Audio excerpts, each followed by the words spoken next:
जय हिंद। देखिए, आज हम लोग कई दिनों के बाद मिले हैं, तो बिल्कुल घबराइएगा मत। सारी चीजें एक तरफ से करेंगे और बहुत अच्छे से करेंगे।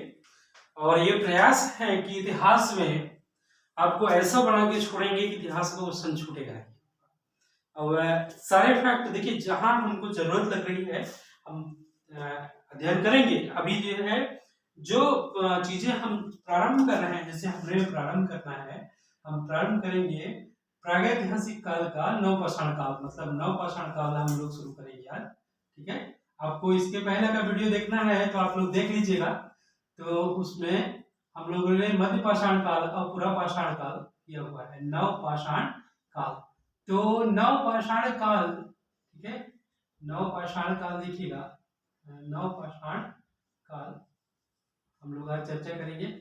तो ये नवपाषाण काल जो है कब प्रारंभ हुआ और क्यों, क्या इसकी विशेषताएं हैं और कौन कौन से प्रमुख स्थल हैं, उसकी चर्चा हम लोग करेंगे। क्लियर ना? देखिए, भारत में कितने स्थल हैं, कौन कौन से स्थल हैं, बहुत सारे स्थल नवपाषाण काल में मिलते हैं। लेकिन नवपाषाण काल, आप लोग मन में ये होगा कि नवपाषाण काल आखिर क्या है। कुछ लोग तो नवपाषाण काल को पहली बार नाम सुने होंगे, जो इतिहास से परिचित ही नहीं हुआ है वो नवपाषाण काल समझ नहीं पाएगा। तो आप ये जानिए कि हमने हमारा पहला वीडियो देख लीजिएगा, पहले शुरू से हमने इतिहास में विभाजित किया था कि शुरू से लेके आए हैं और शुरू से ही सारी चीजें हम एकदम क्लियर बात की है कि इतिहास क्या है, प्रागैतिहासिक काल, आद्य ऐतिहासिक काल। तो अभी आद्य नहीं पहुंचे हैं, अभी प्रागैतिहासिक काल पे ही हम चर्चा कर रहे हैं। तो नवपाषाण काल देखिए आपको बता दें कि ये काल विभाजन इतिहासकारों की देन है। ठीक है, इतिहासकारों ने काल विभाजित किया और उसको प्रागैतिहासिक काल जहाँ पे पुरातत्व है, आद्य ऐतिहासिक काल जहाँ पुरातत्व साहित्य, लेकिन साहित्य स्पष्ट नहीं है। और इसके बाद अगर साहित्य है तो पुरातत्व स्पष्ट नहीं है, कुछ में तो दोनों में बनता है। और ऐतिहासिक काल ऐसे काल हैं जहाँ पे इतिहास में साहित्य और पुरातत्व का समान महत्व दिखाई पड़ता है। ठीक है ना? तो आप देखिए, हम लोग आज बात करेंगे नवपाषाण काल। तो नवपाषाण काल मतलब ये नूतन है, पाषाण काल का नवीनतम काल है। तो इस पे हम लोग जो चर्चा करेंगे, उस चर्चा में हम लोग पहले क्या चर्चा करेंगे, पॉइंट वाइज से चर्चा करेंगे, ज्यादा वीडियो नहीं बनाएंगे। लंबा वीडियो खींचेगा मतलब आप लोग बोर हो जा रहे हैं, हमको पता है, तो लंबा वीडियो नहीं बनाएंगे। क्लियर ध्यान दीजिएगा। पहले सुनिए, कालक्रम, पहले बात करेंगे काल की। कालक्रम, कितना काल है, ठीक है ना? काल क्या है, आप देखिए, काल मतलब जानते हैं समय होता है, क्रम मतलब उसका सीक्वेंस है ना, उसका जैसे कल का परसों नरसों ऐसे होता है कालक्रम। ठीक है, अब देखिए इसमें कालक्रम के बाद हम लोग बात करेंगे थोड़ा सा स्रोत पे। ठीक है ना? समझिए, कोई भी काल होगा उसका स्रोत मतलब क्या साक्ष्य है इसका। नवपाषाण काल मतलब मनुष्य है, मनुष्य का क्रमिक विकास हुआ है। हम आपको बताएं, मनुष्य शिकारी जीवन व्यतीत करता था। पहले आप ही सोचिए, आप बचपन में जब पैदा हुए तुरंत खाना थोड़ी खाने लगे थे, धीरे धीरे सिखाया गया होगा, आपको सिखाने वाले थे। और जैसे जैसे व्यक्ति बढ़ता है आगे, उसका क्रमिक विकास होता है, वो अनुभवों के आधार पे सीखता है। वैसे मनुष्य भी धीरे धीरे अनुभवों के आधार पे सीखा है, ठीक है ना? अब सीखेगा ऐसे तो धीरे धीरे चीजों को आगे बढ़ेगा। ठीक है ना? अब देखिए स्रोत क्या क्या है नवपाषाण काल के। देखिए, हमने कहा पुरापाषाण काल में आपको दिखाया था कि अभी उसके उपकरण, जो ज्यादातर उपकरणों की बात किया तो बोल्डर, कंग्लोमरेट के, चापर, चापिंग टेबल संस्कृति की बात किया। फिर ब्लेड संस्कृति में आगे बढ़ेगा, जिसमें प्रक्षेपास्त्र वगैरह बनेंगे। ये तो उपकरण संस्कृति हो गई, उपकरण के आधार पर। फिर इनके रहन सहन, वेशभूषा, खान पान में बदलाव आएगा। आप ही सोचिए, पहले मनुष्य कैसे चलता था। पहले पैदल चलता था, फिर रथ और बैलगाड़ी हुए, घोड़े गाड़ी से चलने लगा, फिर आदमी मोटर गाड़ी लेने लगा। आज एरोप्लेन चल रहा है, ट्रेन चल रहा है, फिर ड्रोन से चलेगा, कभी देखिएगा वो ड्रोन से चलेगा। ठीक है, बुलेट ट्रेन से चलेगा। ठीक है ना? तो बहुत सारी चीजें व्यवस्थित होती रहेंगी। ठीक है ना? स्रोत की बात करेंगे इसमें। ठीक है, अब तीसरी बात हम लोग करेंगे विस्तार की। किसकी बात करेंगे? विस्तार। कहां तक है इसका विस्तार, नवपाषाण काल कहां कहां स्थल है। ठीक है ना? विस्तार की बात करेंगे, बहुत लंबा विस्तार नहीं होगा। ठीक है, इसकी विशेषताएं क्या है। ठीक है, विशेषताएं बात करेंगे। क्या विशेषताएं हैं नवपाषाण काल की। फिर बात कर लेंगे हम लोग किसके, उत्खनित स्थलों की बात करेंगे, स्थल की बात करेंगे, ठीक है, और मूल्यांकन कर देंगे लास्ट में, ठीक है ना। हमारे स्थल की बात करेंगे, खोज की बात कर लेंगे थोड़ा सा, ठीक है, एक आध दो ठो, और महत्वपूर्ण स्थलों की बात करेंगे। सारी बातें हम लोग नहीं करेंगे, ठीक है, उत्खनन। अब देखिए कालक्रम की, देखिए मैं आपको क्लियर बता रहा हूँ, जो ये सूचना मैं आपको दे रहा हूँ ये सूचनाएं बहुत ऑथेंटिक और प्रमाणिक हैं। इन सूचनाओं को मैं आपको क्लियर बता दे रहा हूँ कि कालक्रम क्या है। देखिए आप जान लीजिएगा अलग अलग स्थलों पर, ठीक है ना। जैसे आप ही सोचिए कि शहर भले विकसित हो गया हो, लेकिन गांव से आया हुआ व्यक्ति शहर में जब जाता है, आप ही जानिए, एक गांव का लड़का अगर शहर की तैयारी करने के लिए जाएगा, शहर बनाना प्रारंभ करेगा, गांव का आदमी है जाएगा, तो पहले ग्रामीण अपनी परंपराओं का पालन करेगा, तो उसके कुछ साक्ष्य वहां पे दिखेंगे जो ग्रामीण संस्कृति के होंगे। धीरे धीरे वो क्या करेगा, शहरी संस्कृति का प्रयोग करेगा, शहरी लोगों का अनुकरण करेगा, उनकी नकल करेगा, ठीक है ना, उनके जैसे कपड़े पहनेगा, बनावट ऐसे बनाएगा, तब उसमें क्या होगा, कुछ बदलाव होंगे। तो जो ये यायावर जीवन व्यतीत करता था मनुष्य, एक स्थान से दूसरे स्थान पे जब जाता था तो उसके जो परंपराएं होती थी, जो अवशेष होते हैं, उसके साथ वो अवशेष वहां भी दिखाई पड़ते हैं, भले वो बाद में जाता हो वहां पे, ठीक है ना। तो वो स्थल वहां पे कुछ दूर बाद, अब भाई लंबा समय भी होता था, उसमें बहुत सारा समय हो सकता है कि बहुत दिन बाद वो नए सिरे से वहां, देखिए आप ही सोचिए, कहीं नदी है, पर्वत है, पहाड़ है, वहां एकाएक अगर कोई शुरुआत करेगा जीवन यापन का, निवास का स्थान शुरू करेगा, तो पहले क्या करेगा, नदी के किनारे पत्थरों को समतल करेगा ना, नदी के किनारे की जमीन को समतल करेगा, वहां झांस पूड़ी बनाएगा, झोपड़ी बनाएगा, फिर अपने खाने पीने की चीजें व्यवस्थित करेगा, वहां पे मीट मांस बनाने का प्रयोग करेगा, या जैसा भी उसको जरूरत पड़ेगी खंड मूल फल खाएगा, तो उस चीज के अवशेष वहां पे मिलेंगे, ठीक है ना। वो कैसे अवशेष होंगे, नवपाषाण काल की विशेषता के अवशेष होंगे, ठीक है। कालक्रम मैं बता रहा हूँ, कालक्रम जो है इसका सबसे साक्ष्य कालक्रम का है, सबसे प्रमाणित कालक्रम है 10,000 ईसा पूर्व से, ठीक है ना, ईसा पूर्व से 4,000 ईसा पूर्व तक, ठीक है ना, 4,000 ईसा पूर्व तक, ठीक है। कहीं कहीं ये 4,000 ईसा पूर्व क्या हो जाता है, 1,500 ईसा पूर्व हो जाता है, ठीक है ना, दक्षिण भारत में, ठीक है ना, कहीं ये 2,000 हो जाता है, ठीक है ना। तो अलग अलग स्थलों की बात है, तो ये यहाँ पे हम लोगों ने 10,000 ईसा पूर्व से 4,000 ईसा पूर्व कालक्रम की बात किया, ठीक है ना। अब हम बात करेंगे इसके स्रोत की, तो इसका एकमात्र, देखिए आपको बता दें, इसका एकमात्र स्रोत है क्या, इसका एकमात्र स्रोत है पुरातत्व, ठीक है ना, क्या है, पुरातत्व, समझ रहे हैं ना, पुरातत्व एकमात्र स्रोत है क्या, पुरातत्व, ठीक है ना। देखिए इस काल में लेखन शैली का विकास तो बिल्कुल नहीं हुआ था, ठीक है। लेखन शैली के साक्ष्य, प्रारंभिक साक्ष्य मिलते हैं कलाकृतियों, जिसको भाव चित्रात्मक साक्ष्य बोलते हैं, जैसे चित्रकारी के साक्ष्य मिलते हैं, जैसे संगनकुल्लू, कर्नूल, भीमबेटका और सब चीजों में विंध्य क्षेत्र में जितनी गुफाएं मिली हैं, उन सबों से कुछ चित्रकारी के हाथ से लिखे हुए, कोई स्क्रिप्टिंग नहीं थी, मतलब पेपर तो था नहीं, पेपर तो बाद में आया, चीन वालों लेके आए, ठीक है ना, पेपर का आविष्कार तो बाद में, पेपर कब मिलेगा, पहले ताल के वृक्ष पे लिखा जाता था, ताल के पत्तों पे लिखा जाता था, ठीक है ना। पूरा साहित्य बिल्कुल नहीं है, देखिएगा साहित्य नहीं है यहाँ पे, इस काल में साहित्य नहीं है, क्लियर, सुनिए, साहित्य मतलब समझ रहे हैं ना, जैसे किताब कापी आप देखते हैं, पढ़ते हैं ना, ये साहित्य संदर्भ में आते हैं, ठीक है, मतलब लिखित साक्ष्य, मतलब कह सकते हैं साहित्य का मतलब यहाँ पे लिखित साक्ष्य से है, किससे है, लिखित साक्ष्य से, लिखित साक्ष्य नहीं मिलते हैं, ठीक है ना, लिखित साक्ष्य इस काल में नहीं मिलते, लेखन शैली का विकास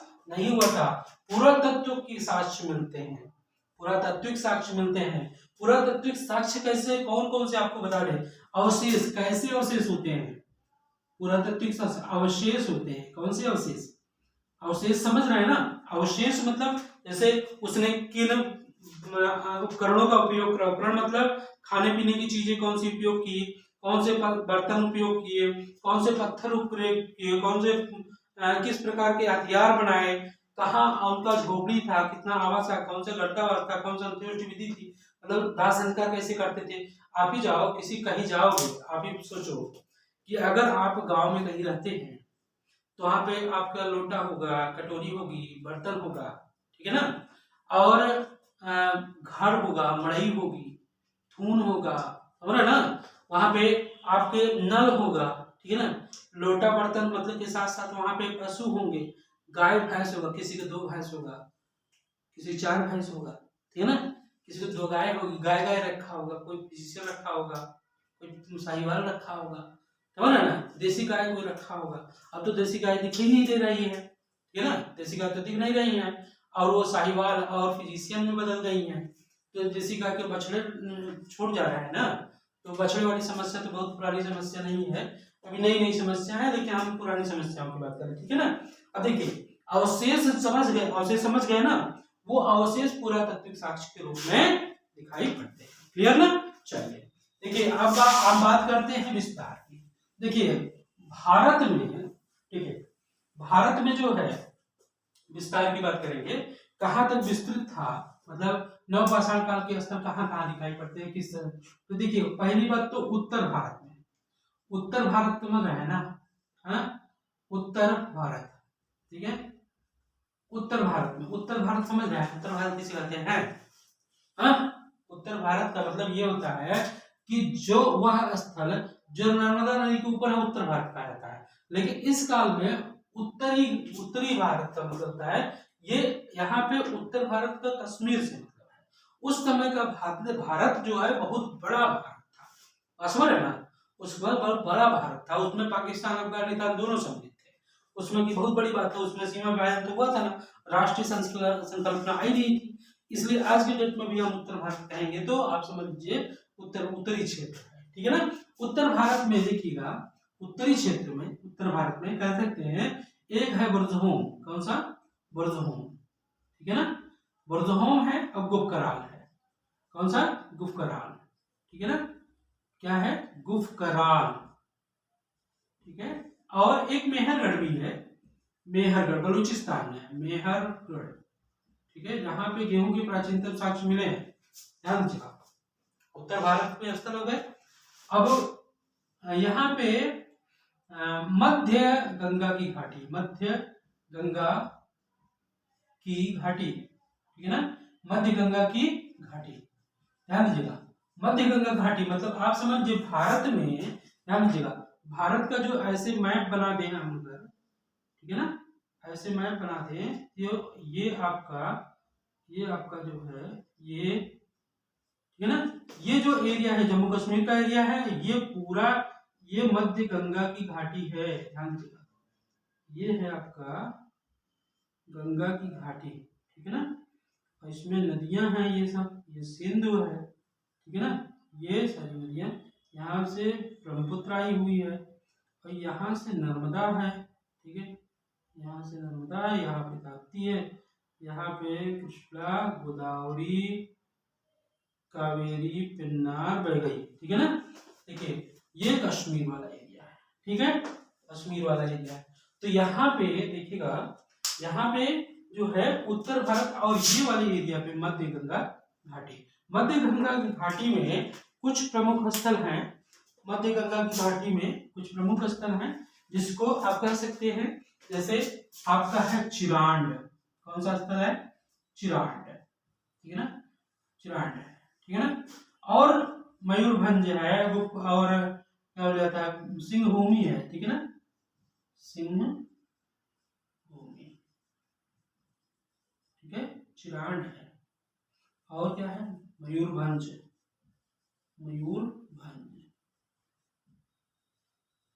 ठीक है, मयूरभंज है, ठीक है ना। देखिए और दक्षिण भारत, दक्षिण भारत के भी कुछ स्थल है, दक्षिण भारत में विंध्य क्षेत्र में, कौन सा, विंध्य क्षेत्र, हमारा विंध्य क्षेत्र, ठीक है, विंध्य क्षेत्र में, और पूर्वोत्तर भारत कुछ स्थल है, कहाँ पे हैं, पूर्वोत्तर भारत के हैं, ठीक है ना, कुछ स्थल कहाँ के हैं, पूर्वोत्तर भारत के, पूर्वोत्तर भारत के, ठीक है।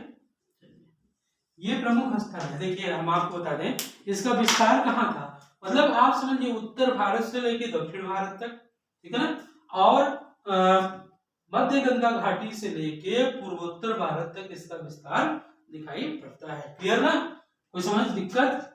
देखिए उत्तर भारत से लेके मतलब लगभग भारत के सभी क्षेत्रों में नवपाषाणकालीन स्थल दिखाई पड़ते हैं। क्लियर ना, ओके। देखिए दूसरी बात कर लेते हैं, विशेषताएं।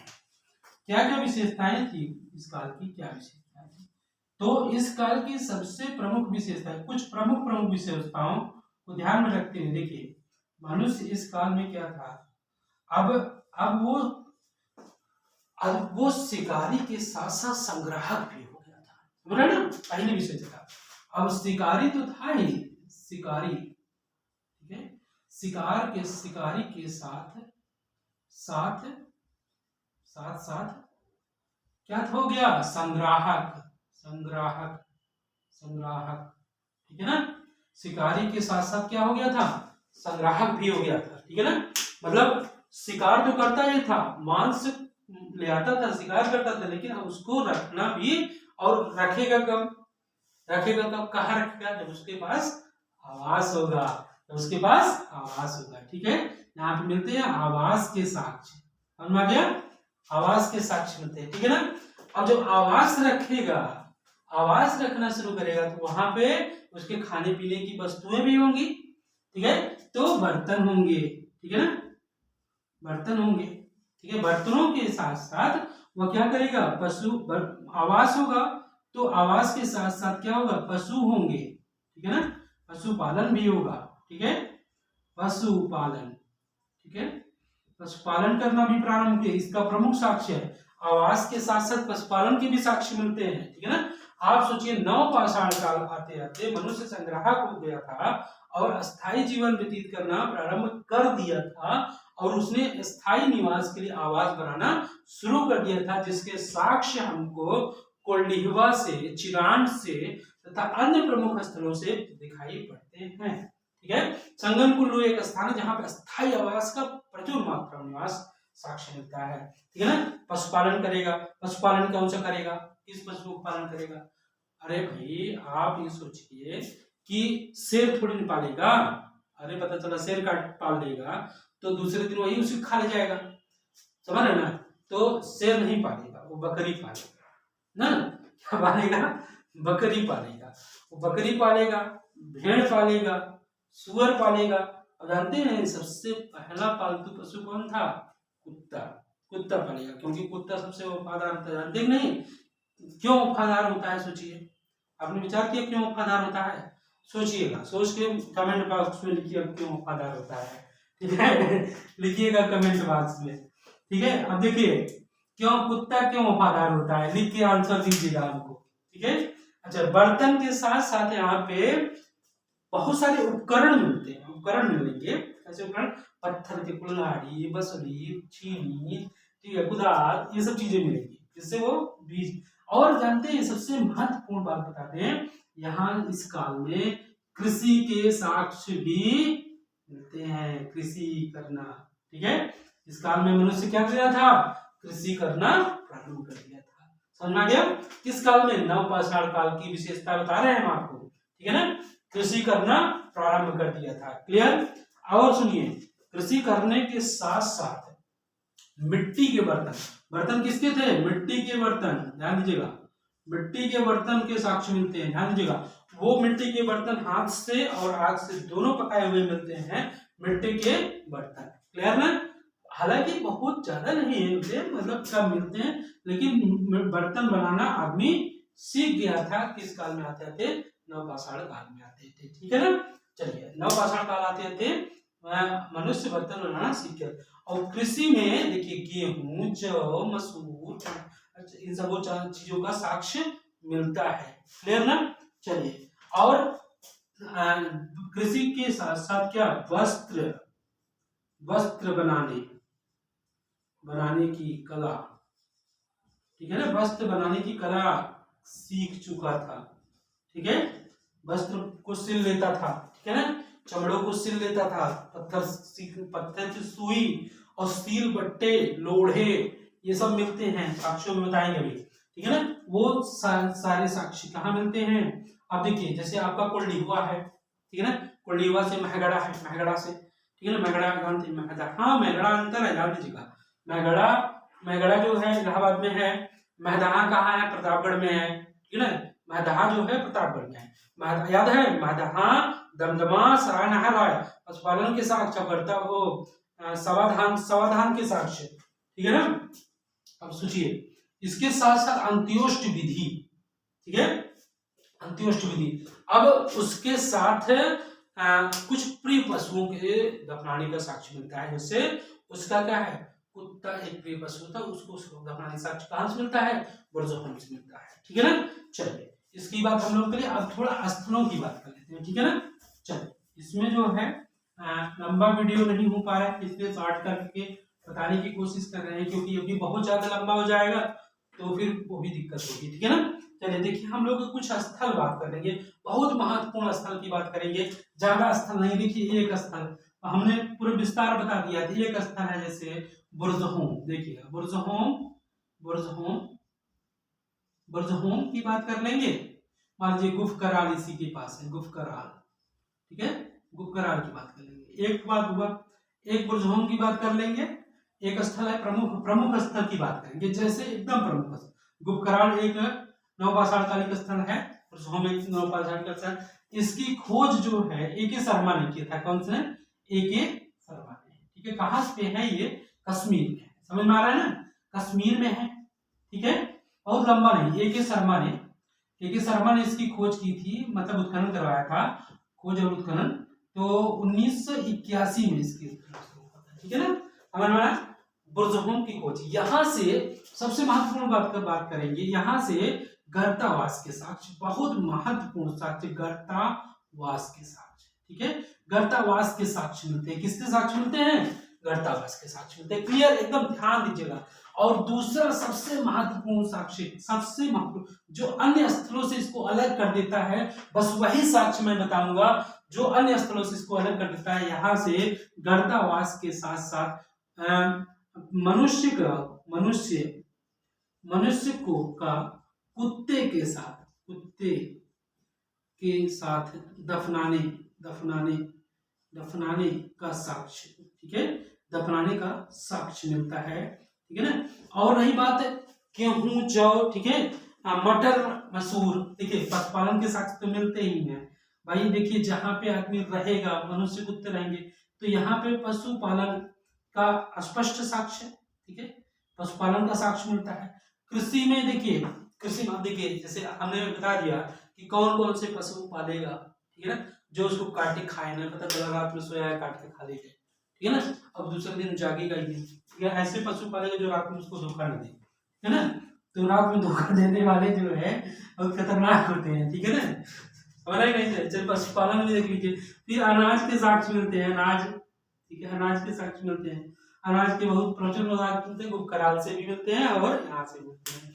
कि बर्तनों के साक्ष्य मिलते हैं, बर्तन भी देख लीजिए, घड़े मिलते हैं, मिट्टी के घड़े मिलते हैं यहाँ से, तो ये साक्ष्य कहाँ से मिलते हैं? बुरज़ुहम और गुफकराल से। बहुत लंबा वीडियो नहीं बनाएंगे, आप परेशान मत रहिए, क्योंकि अभी हमारे पास इतने लाइक और कमेंट नहीं है जिससे हम लंबा वीडियो बनाएं, थोड़ा थोड़ा बताते हुए चल रहे हैं, आप चिंता मत करिए। देखिए ये कौन सा उत्तर भारत का स्थल है। अब देखिए इलाहाबाद में जो है, इलाहाबाद में देखिए एक अवसर रहा है मेहरगढ़, ठीक है ना, मेहरगढ़ जो है एक स्थल है जहां से प्राचीनतम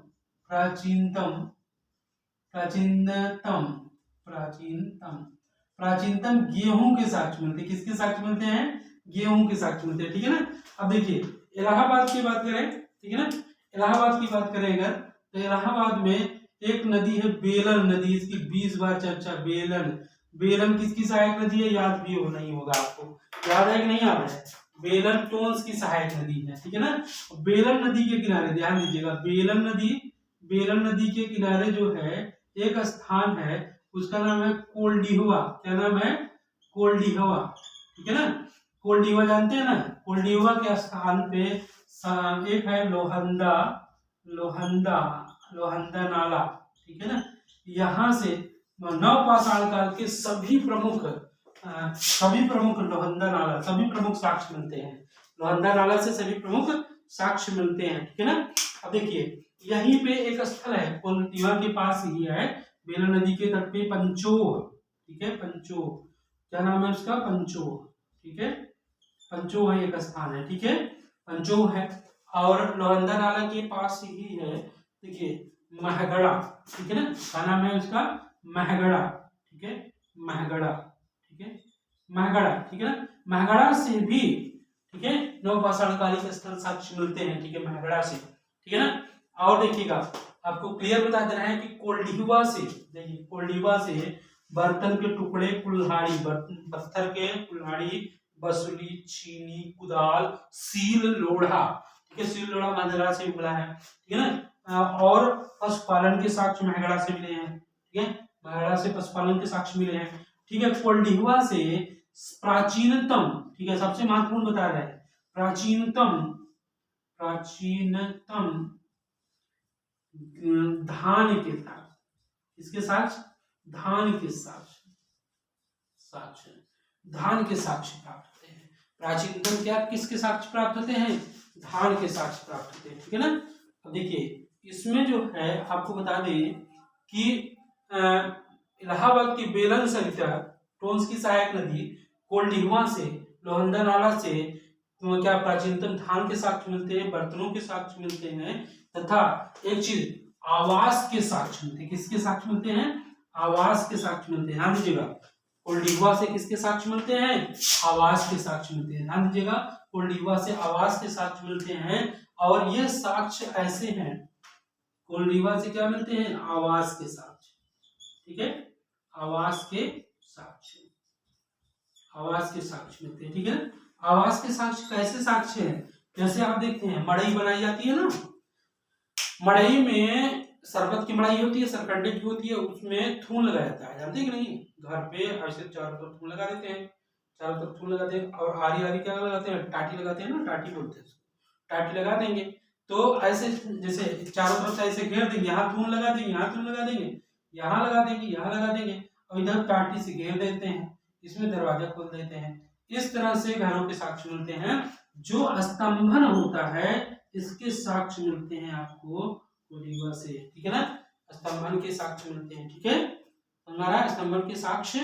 प्राप्त होते हैं। एक चीज और ध्यान दीजिएगा, ये विंध्य क्षेत्र है, कौन सा, इलाहाबाद का जो क्षेत्र है बहुत विस्तृत क्षेत्र है, इसको बोलते हैं विंध्य क्षेत्र, विंध्य क्षेत्र का स्थल है। और यहाँ बड़े विशालकाय पशु मिलते थे, ठीक है, विशाल, देखिए विंध्य क्षेत्र और मध्य गंगा क्षेत्र में अंतर क्या है, मध्य गंगा क्षेत्र में छोटे छोटे पशु मिलेंगे और विंध्य क्षेत्र में बड़े विशालकाय पशु मिलते हैं, ठीक है ना। और धान का बता दिए, धान का प्राचीनतम साक्ष्य कहाँ मिलता है, वहां पे धान की भूसी मिली है, धान के टुकड़े मिले हैं, धान के दाने मिले हैं, इसलिए धान का प्राचीनतम साक्ष्य क्या हो गया, बताइए, कोल्डीवा, ठीक है ना। अब देखिए हम बात कर लेते हैं, एक और स्थल है, बिहार का स्थल है जिसका नाम बिहार का स्थल है जिसका नाम है चिरांड, ठीक है, चिरांड, ठीक है ना। चिरांड से भी पशुपालन के साक्ष्य मिले हैं, आवास के साक्ष्य मिले हैं, और पत्थर की कुल्हाड़ी, ठीक है ना, बांस बल्ली के, देखिए बांस बल्ली के आवास मिले, कैसे साक्ष्य मिले, बांस बल्ले के, ठीक है, बांस बल्ली के आवास, ठीक है, बांस बल्ली के आवास बने थे, ठीक है ना। बांस बल्ले के आवास के साक्ष्य कहाँ मिलते हैं, चिरांड से। चिरांड कहाँ पे है, छपरा में है, कहाँ पे है, छपरा में, ठीक है, छपरा कहाँ पे है, बिहार में, ठीक है ना। बांस बल्ली के साक्ष्य मिले हैं, पशुपालन के साक्ष्य मिले हैं, पशुपालन के साक्ष्य मिले हैं, ठीक है ना। तो पशु कौन कौन से हैं पहले ही बता दिए हैं, ठीक है ना, गाय भैंस, ठीक है, गाय भैंस, ठीक है, गाय भैंस, बैल, ठीक है,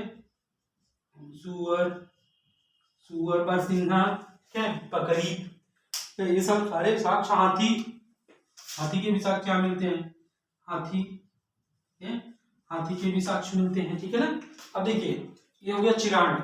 एक स्थल है आपका क्या, मयूरभंज सिंह भूमि, ठीक है, कौन सा स्थल है, सिंह भूमि, ठीक है ना, सिंह भूमि है ना, सिंह भूमि कहाँ पे है, झारखंड में, ऊंचाई खत्म हो गई, ठीक है, सिंह भूमि कहाँ पे है, झारखंड में, सिंह भूमि कहाँ पे है, झारखंड में, ठीक है ना, देखिए सिंह भूमि कहाँ का है, झारखंड, देखिए झारखंड, ठीक है ना, यहाँ पे भी नवपाषाण काल के साक्ष्य मिलते हैं। एक है स्थल मयूरभंज, मयूरभंज क्या है स्थल, मयूरभंज, मयूरभंज किसके साक्ष्य मिलते हैं बताइए, मयूरभंज से नवपाषाण काल कहाँ पे है, उड़ीसा में है, कहाँ पे है, उड़ीसा में है, ठीक है ना। इसके साथ साथ देखिएगा आपका असम, मेघालय, ठीक है, मेघालय से बर्तन बनाने के साक्ष्य मिलते हैं, ठीक है, चाक से और हाथ से दोनों से, चाक से बर्तन,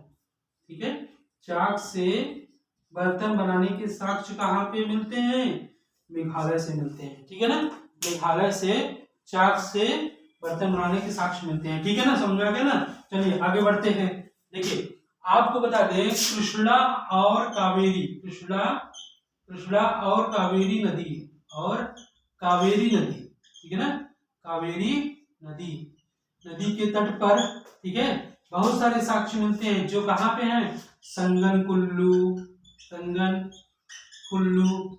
ठीक है ना, संगनकुल्लू, उतनूर, ठीक है ना, मास्की, ठीक है, गुर्जरा, ठीक है ना, ये सब स्थल जो है कहाँ के हैं, ये सब स्थल कहाँ के हैं, ये सब स्थल कर्नाटक के हैं, ठीक है ना, कर्नाटक के। इन सब स्थलों से यहाँ से अस्थायी आवास से, कैसे अस्थायी आवास का साक्ष्य मिलता है, कौन से आवास का, अस्थायी आवास का साक्ष्य, ध्यान दीजिएगा बहुत तेज चल रहा है, थोड़ा सा वीडियो कंप्लीट करेंगे। संगनकुल्लू से अस्थायी आवास का साक्ष्य मिलता है, उतनूर से मिलता है, मास्की से मिलता है, ठीक है ना, मास्की से मिलता है, हुल्लूर मिलता है, ब्रह्मगिरी से मिलता है, कहाँ से मिलता है, ब्रह्मगिरी से, यहीं पे है ब्रह्मगिरी से, ठीक है, नवपाषाण कालिक साक्ष्य मिलते हैं, ठीक है ना। अब देखिए इसके साथ कर्नाटक के साथ साथ कौन सा, तमिलनाडु, ठीक है, तमिलनाडु और आंध्र प्रदेश